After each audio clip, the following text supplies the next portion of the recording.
Bom dia, queridos irmãos, queridas irmãs. Nós nos reunimos aqui neste momento a fim de refletir, como fazemos todas as quartas-feiras à noite, sobre hoje o Salmo 125. Mas antes nós vamos pedir que Deus abençoe cada um de nós, esteja presente com seu Espírito Santo, e assim possamos nós, com a presença de Deus, entre irmãos, ouvir a palavra e crescer na fé, no conhecimento, na esperança e no amor. Bondoso Deus, nós te somos gratos por podermos nos encontrar por esse meio, à distância, e refletir na tua palavra sagrada. Bondoso Deus, fica com cada um de nós, envia teus santos anjos para nos proteger e guardar, e que possamos crescer na fé e no conhecimento de nosso Senhor e Salvador Jesus Cristo. E assim cumprir bem a nossa missão aqui nesse mundo de sermos tuas testemunhas, luz do mundo e sal da terra. Que assim seja. Amém. Bem, nós vamos refletir hoje sobre o Salmo, como falamos, 125. Salmo 125. Os Salmos, eles se encontram bem no meio da Bíblia. Se tivermos um pouquinho de sorte, né, e conseguirmos abrir bem no meio, vamos abrir no Salmo 119. Pouquinho depois, Salmo 125. O Salmo 125, ele é chamado um salmo de romagem. São uma série de salmos, são 15 salmos aqui, que começa com o Salmo 120 e vai até o Salmo 134. Eram salmos, na verdade, eram hinos, eram cantados. E, segundo os estudiosos, eram cantados durante a peregrinação, ou seja, a viagem, com objetivo religioso, até Jerusalém. Alguns chamam esses salmos também salmos de peregrinação. Alguns chamam de salmos de subida, subir até Jerusalém. Alguns chamam salmos de degraus também. Eram 15 os degraus no templo, e a subida ali no templo, então um salmo para cada degrau. Mas o mais provável é que esses salmos eram cantados por pessoas que moravam fora de Jerusalém, tanto nas proximidades como em regiões até bem distantes de Jerusalém. Segundo o costume, havia necessidade de pelo menos se dirigir a Jerusalém uma vez por ano para uma das festas importantes. E esses salmos aqui do 120 até o 134, eles têm uma certa sequência interessante, cada um tem um tema bastante importante. Parece assim, o Salmo, por exemplo, 120 fala muito em angústia, né? Fala em algumas dificuldades, provavelmente numa situação de morada entre não irmãos, numa terra distante, onde Deus, para a maior parte do povo, era alguém estranho e não adoravam o mesmo. E assim eles vão tendo uma sequência, e é interessante que já no Salmo 133, por exemplo, parece que há um grande encontro já em Jerusalém com os irmãos. Como é bom, como é agradável viverem unidos os irmãos que vêm de todas as partes do mundo para Jerusalém, agora se encontram no Salmo 133. E o Salmo 134, o último dessa série de salmos, ele é um cântico, uma convocação culto, então, da adoração, do momento, então, mais significativo de toda essa viagem. Essas viagens, algumas, portanto, bem distantes, elas eram sempre rodeadas de uma certa insegurança, né? Havia ladrões, havia dificuldades nas estradas, subidas, descidas, os salteadores, era necessário levar algumas ofertas, então iam, às vezes até animais para sacrifícios para Jerusalém e tal, então era uma viagem um tanto para alguns demorada. E esse período era um período de uma certa insegurança, né, em relação ao que poderia acontecer. Imagina uma viagem, uma doença, as viagens eram demoradas, imagina de repente acontecer algum inimigo, enfim, salteadores, etc. Então, eles cantavam, né? Eles iam juntos, iam se juntando. À medida, talvez, que se aproximava em Jerusalém, o número de pessoas dessas caminhadas, dessas peregrinações ia aumentando. Mas iam juntos, por uma questão de segurança, iam juntos, né? Caminhavam juntos. E nós podemos dizer que esses salmos eles são muito significativos para a nossa vida hoje, claro. Né? Porque nós também, de uma certa forma, a Bíblia está cheia de palavra nesse sentido, que nós somos peregrinos aqui nesse mundo, nós somos estrangeiros, nós estamos caminhando para Jerusalém, para adoração a Deus e essa nova Jerusalém nos céus, na eternidade e tal. Então a vida é uma caminhada. Aliás, inclusive no começo, os cristãos, antes de serem chamados cristãos, eles eram chamados os discípulos do caminho. Eles eram do caminho, né? Então, uma caminhada. Então, sempre foi muito forte essa ilustração na vida dos cristãos. Eles estão a caminho, né? Nós estamos a caminho. Nós somos estrangeiros, nós somos peregrinos.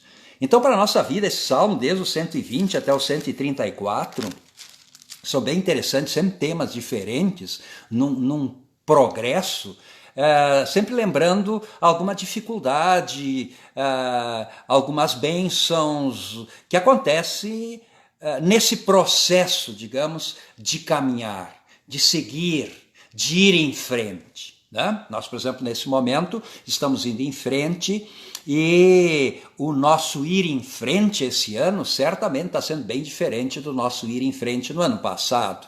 Cada ano é diferente, mas esse ano nós sabemos que é muito atípico em função da pandemia.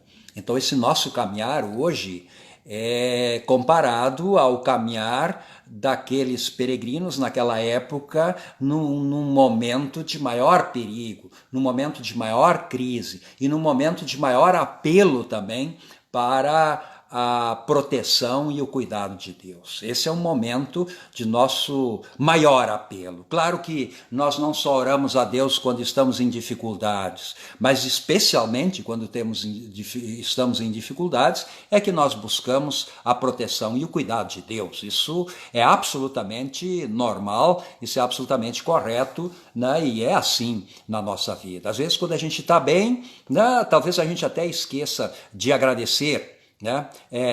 Agradecer talvez é uma coisa que a gente esquece mais fácil do que pedir, porque as coisas ruins elas nos estimulam talvez muito mais a nós olharmos a Deus, a misericórdia de Deus e ao cuidado de Deus. Isso não é ruim, isso na história do cristianismo foi muito forte, nos momentos de maior crise é que a igreja cristã se fortaleceu, se uniu.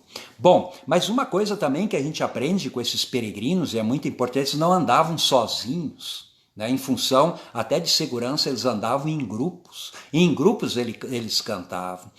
A fé hoje está muito individual, porque nós estamos reclusos, nós não estamos convivendo como normalmente convivemos com os nossos irmãos. Mas, em geral, o cristianismo ele é sempre partilha, ele depende de comunidade.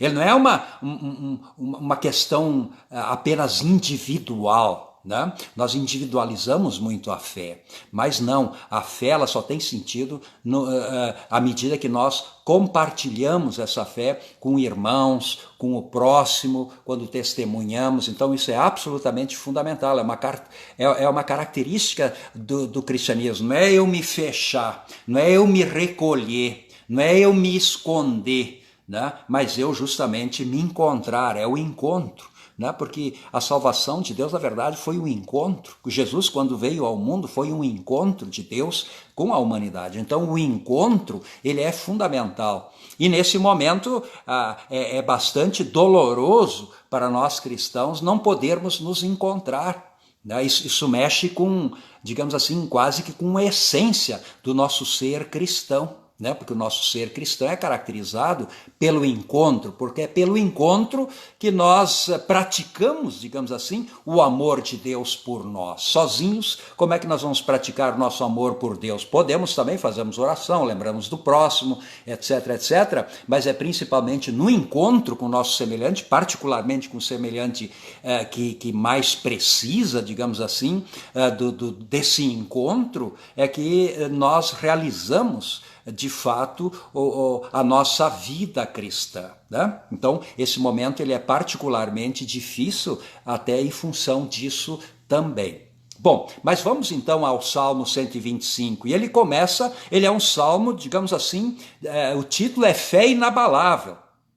Mas fé inabalável em quê? Fé inabalável no cuidado de Deus. Né? No cuidado de Deus. Ele é um dos cânticos que ainda está lá na metade desse saltério aí de romagem, de cânticos de romagem, e é bem possível que já tenham percorrido um bom caminho até cantar esse salmo. E ao cantar esse salmo, é evidente que começam a aparecer as dificuldades desse caminhar. Né? Os problemas, né? Ainda está longe para chegar até Jerusalém. Né? Então nós dependemos de quê para conseguirmos de fato chegar em Jerusalém, para que a nossa jornada seja exitosa. Né? O que é necessário? É necessário que Deus seja fiel, que Deus cuide dos seus.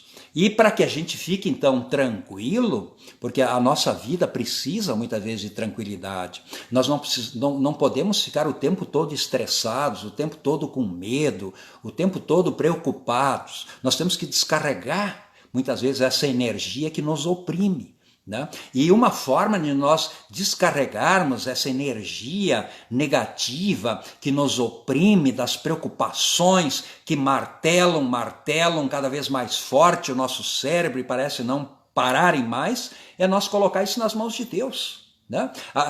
Deus alivia a nossa vida, o nosso coração. Aquele peso enorme que parece que estava nos esmagando, de repente ele é aliviado. O próprio Jesus diz, meu fardo é leve. Né? Vinde a mim todos os que estáis cansados e sobrecarregados, e eu vos aliviarei. Então ele começa assim, os que confiam no Senhor são como um monte Sião que não se abala e é firme para sempre. Puxa vida, esse é o grande objetivo da fé, nos dar firmeza e segurança. Isso muitas vezes nos falta, segurança. Né? Ficamos muito inseguros, temos muito medo. Eu não estou falando daquele medo necessário para a gente poder se cuidar e tal. Os peregrinos, eles tinham medo de salteadores, por isso eles se defendiam, eles iam em grupo, eles não iam sozinhos. Né? Eles iam em grupo, né? Possivelmente inclusive armados, sei lá, até certo ponto, né? Mas iam em grupo. Né? E eles faziam a parte deles, mas eles sabiam exatamente que a parte deles não é nada, não é tudo, é muito pouco. Né? Que a parte mais importante é a presença, o cuidado e a atenção de Deus. Né? Então, dentro do que é possível fazer, a gente faz. É claro, sempre é assim. Mas as nossas preocupações muitas vezes vão além daquilo que nós podemos fazer. Aquilo que nós podemos fazer muitas vezes não é o que nos preocupa. O que nos preocupa e tira o nosso sono é justamente aquelas coisas sobre as quais a gente não tem domínio. Nós sabemos que a gente faz planejamento, a gente pensa o que vai ser amanhã ou depois, a gente já projeta o nosso futuro, mas existem o que nós chamamos no planejamento de externalidades. As externalidades são aqueles fatores que não foram planejados, que estão fora do nosso planejamento e acontecem. né? Num planejamento de trabalho, essas externalidades, elas podem acontecer, mas elas são, digamos, não são a regra. Agora, na nossa vida, as externalidades são regra. São a regra, elas acontecem o tempo todo, né? O tempo todo acontece na nossa vida coisas que nós não esperamos, coisas que nós não planejamos, nos pegam desprevenidos. Isso é absolutamente, seja para o bem, seja para o mal. Mal eu digo aqui, um prejuízo, seja para o lucro, seja para o prejuízo. Na nossa vida, as externalidades, elas acontecem o tempo todo. E o nosso planejamento, ele é quebrado o tempo todo e nossa vida é redirecionada tantas e tantas vezes. Basta você pensar hoje onde você está e você está ali por quê? Simplesmente porque planejou? Porque você decidiu sozinho ou algumas circunstâncias aconteceram de forma que você fosse decidir dessa forma? Certamente foi isso. Algumas circunstâncias aconteceram, muitas circunstâncias foram nos dirigindo e nós fomos encontrando portas, fomos entrando ou não. Muitas vezes tivemos 2, 3 opções, escolhemos uma e essa uma que a gente escolheu foi determinante para o jeito que a gente vive a nossa vida. E se tivéssemos escolhido diferente, como seria a nossa vida? Essa é muitas vezes a pergunta: como seria a minha vida se ela não fosse assim? Como seria a minha vida se eu não tivesse feito as opções que eu fiz e tivesse feito outras opções? Mas Deus também está ali quando a gente decide, quando a gente faz nossas opções. Ele também nos dirige, nos mostra. Então, por isso, sempre é importante também pedir para Deus que Ele nos oriente para que a gente sempre tome as melhores decisões, né? As decisões mais dignas, mais justas, mais dentro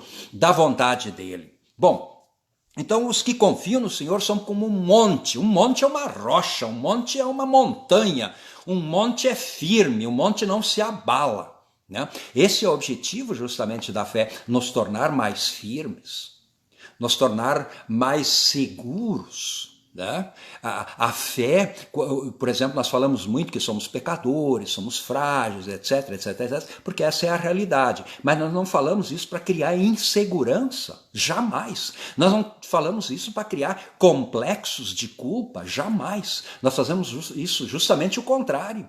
Né? Justamente o contrário, para ir em Deus e nos sentirmos fortes e seguros com a presença dEle e podermos continuar. É isso a fé. A fé, portanto, ela nos torna como um monte de Sião firme que não se abala. E quando nós nos abalamos, é sempre uma questão de fraqueza de fé. E todos nós nos abalamos, todos nós passamos por momentos de fraqueza de fé. Mas nesses momentos nós precisamos chegar no momento em quebrar esse encantamento, digamos, negativo. E quebrar esse encantamento negativo é dar uma olhada em Deus, dar uma olhada na cruz, dar uma olhada na palavra de Deus, dar uma olhada nos salmos, principalmente nesses salmos que nos animam, que nos dão força e que mudam radicalmente aí o nosso comportamento negativo e voltado simplesmente para as preocupações, o sofrimento e a opressão. Os que confiam no Senhor, portanto, são como um monte. Como em redor de Jerusalém estão os montes que cercam Jerusalém, isso dá uma certa segurança para a cidade, porque o inimigo, eventualmente, quando vem atacar Jerusalém, lá de Jerusalém já é possível perceber e assim começar a armar as defesas, né? E assim se proteger. Então, como os montes estão em volta de Jerusalém, o Senhor está em volta de nós, o Senhor nos rodeia, o Senhor cuida de nós, desde agora e para sempre.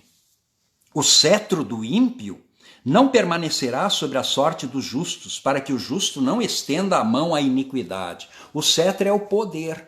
É aquele que muitas vezes tem sua vida governada e dirigida por pessoas más, né? Digamos, que não querem saber de Deus e são vítimas, muitas vezes, de violência, de injustiça. Quantas pessoas são vítimas de violência? Quantas pessoas são vítimas de injustiça? Quantas pessoas são pobres porque alguém fez elas serem pobres? Não foi elas, foram circunstâncias negativas e de pessoas, né, que muitas vezes não permitiram que ela tivesse uma oportunidade. Nós lembramos, por exemplo, dos pretos em geral, né, que depois da libertação da escravidão, né, não tiveram oportunidade. Hoje nós temos, por exemplo, as cotas, as universidades, existem algumas tentativas, digamos assim, de dar oportunidade para aqueles que por eles mesmos não conseguem, não têm, porque não têm formação suficiente, não tem as condições necessárias. Então, muitas pessoas ficam na pobreza e permanecem na pobreza porque não têm oportunidade de sair dela. E uma grande oportunidade de sair dela, evidentemente, é a educação. Então, a educação mais aberta e facilitada para os pobres, evidentemente que isso é de fundamental importância. Então, para o fragilizado, principalmente para o fragilizado, é muito importante que haja oportunidade. Né? E muitas pessoas, portanto, como diz aqui, né, por causa dos ímpios, né, não conseguem progredir. Mas isso não vai ser sempre assim. Não vai ser sempre assim. Diz assim, o cetro dos ímpios não permanecerá. O governo, o poder, a opressão do ímpio não vai permanecer para sempre. Né? Mas o seu povo vai se libertar disso. Né? Para que o justo não estenda a mão à iniquidade, né? Não compactue com o mal para ele ir bem, né? Porque quem é dirigido pelo mal, muitas vezes precisa fazer o mal e dar as mãos para o mal para se dar bem. Infelizmente, acontece muito isso, né? Fazendo concessões aqui, ali, porque é mais conveniente, etc., achando que com isso vão se dar bem. Pode até num primeiro momento se dar bem, mas o salmista diz que isso não, é possível que isso aconteça com qualquer um de nós, né? Mas o salmista pede a Deus que isso não aconteça, né? Para que antes Deus intervenha e antes Deus mostre o seu poder, porque a salvação de Deus, ela não está só no perdão depois do nosso erro. A salvação de Deus e a intervenção de Deus já vem antes, né? Porque Deus já percebe que existem tentações que provavelmente nós não vamos conseguir vencer. Então ele não nos deixa nem cair nessa tentação, isso é, ele nem permite que essa tentação aconteça, né? Claro, existem tentações que provam nossa fé, mas aquela grande tentação que pode nos destruir, Deus já descarta ela na hora, porque ele sabe que nós somos pequenos e fracos. Então Deus já nos protege lá na ponta, ele já bem antes, né, do final, ele já nos guarda, né? Faze o bem, Senhor, aos bons e retos de coração. E nosso coração, ele é um coração tornado bom, né? Nós sabemos que temos a iniquidade e o pecado em nós, mas pela fé, Deus nos perdoou e colocou um outro coração, um coração que pelo menos quer o bem. É o que o apóstolo Paulo diz, eu quero o bem. Nem sempre eu consigo fazer, né, o que eu quero e gostaria, mas o bem está em mim, que Deus colocou ele. Mas o mal também está em mim, e esse prevalece. Miserável homem que sou, né? Então isso acontece com todos nós, o mal está dentro de nós, mas também está lá dentro de nós o poder do Espírito Santo para que possamos superar. Quanto aos que se desviam para sendas tortuosas, levá-lo-á o Senhor juntamente com os malfeitores. É considerado malfeitor, será condenado quem se desvia do caminho. Mas sobre nós que seja paz. Termina o Salmo dizendo, paz sobre Israel. Israel hoje é o povo de Deus. O povo de Deus são todos os que creem, né? Todos aqueles que pertencem à igreja. A igreja, aqui eu não me refiro a uma denominação, mas a comunhão de todos aqueles que creem, conforme Lutero diz, a igreja invisível. Né? A igreja invisível é a comunhão de todos aqueles que creem em Jesus Cristo como seu Senhor e Salvador e confiam na graça de Deus. Essa é a igreja católica, digamos assim, católica no sentido de universal, de única, que nunca se dividiu, continua sendo sempre uma única igreja, né? Todos aqueles que de fato creem em Cristo Jesus e humildemente confessam e buscam nele a força, buscam nele a graça, buscam nele a salvação e a vida eterna. Portanto, meus irmãos, que tenhamos esta fé inabalável, que busca o Senhor, que tem cuidado com os seus, que tem cuidado de você, que tem cuidado de mim. Que assim seja. Amém. E a graça de nosso Senhor Jesus Cristo, o amor de Deus o Pai e a comunhão do Espírito Santo estejam com todos vós, agora e sempre. Amém. Queridos irmãos, assim nós nos despedimos. A todos uma boa noite, um bom restante de semana e queremos nos encontrar novamente no sábado, às 19 horas, com o nosso culto à distância nesse mesmo canal, sábado às 19 horas. Uma boa noite, que Deus esteja com todos vocês, envie seus santos anjos para a casa de vocês, cuide de vocês, dos filhos, das crianças, particularmente também dos idosos, das pessoas, enfim, de mais idade e especialmente aqueles que têm alguma dificuldade de saúde. Deus esteja com todos. Uma boa noite. Amém. E a paz do Senhor.